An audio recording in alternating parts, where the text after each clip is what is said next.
एक साइंस मेला लगा ही फतेहगढ़ चूड़ियां के सीनियर सैकेंडरी स्कूल कन्या ते पेश कर लगे ਉਹਦੀ एक झलक लो वेखो जी।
आप पीछे करके रखो,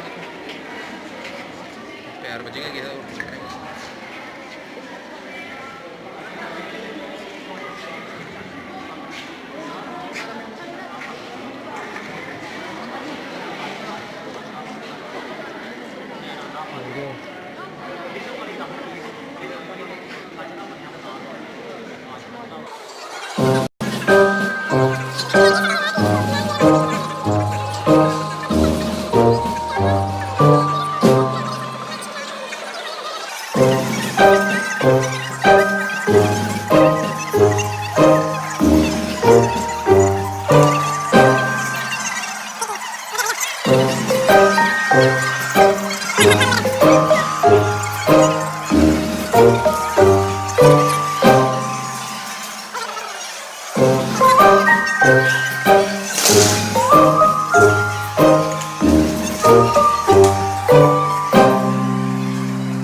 ਉਹ ਸਾਡਾ ਇਹ ਵੀ ਕੋਈ ਵਿਦਿਆਰਥੀ ਜਾਂ ਕੋਈ ਸਟੂਡੈਂਟ ਜਿਹੜਾ ਵਾ ਸਾਇੰਸ ਵਿਸ਼ੇ ਵੱਲ ਪ੍ਰੇਰਿਤ ਹੋਵੇ, ਉਹਦੇ ਦਿਮਾਗ ਨੂੰ ਪ੍ਰੇਰਨਾ ਮਿਲੇ, ਮਨ ਨੂੰ ਪ੍ਰੇਰਨਾ ਮਿਲੇ, ਮਜ਼ਬੂਤੀ ਮਿਲੇ। ਤੇ ਜੇ ਤੁਹਾਨੂੰ ਇਹ ਵੀਡੀਓ ਚੰਗੀ ਲੱਗੀ ਆ ਤੇ ਚੈਨਲ ਨੂੰ ਕਿਰਪਾ ਕਰਕੇ ਸ਼ੇਅਰ ਕਰੋ, ਸਬਸਕ੍ਰਾਈਬ ਕਰਿਓ ਤੇ ਲਾਈਕ ਕਰਿਓ। ਤੇ ਇਹੋ ਜਿਹੀਆਂ ਵੀਡੀਓ ਹੋਰ ਵੀ ਜਿਹੜੀਆਂ ਸੋਸ਼ਲ ਵੀਡੀਓਜ਼ ਹੁੰਦੀਆਂ ਨੇ ਸਾਡੇ ਸਮਾਜਿਕ ਵਿੱਚ ਉਹਨਾਂ ਦੀ ਮਹੱਤਤਾ ਹੁੰਦੀ ਆ, ਸਮਾਜ ਵਿੱਚ ਦੇਣ ਹੁੰਦੀ ਆ, ਮਹੱਤਤਾ ਹੁੰਦੀ ਆ, ਉਹੋ ਜਿਹੀ ਵੀਡੀਓ ਹੋਰ ਵੀ ਇਕਾਂ ਤੋਂ ਲੈ ਕੇ ਆਉਂਦੇ ਰਹਾਂਗੇ। ਤੇ ਇੰਨੀ ਬੇਨਤੀ ਪ੍ਰਵਾਨ ਕਰੋ ਜੀ। ਸਤਿ ਸ਼੍ਰੀ ਅਕਾਲ ਜੀ ਤੇ ਤੁਹਾਡਾ ਦਿਨ ਸ਼ੁਭ ਰਹੇ ਜੀ।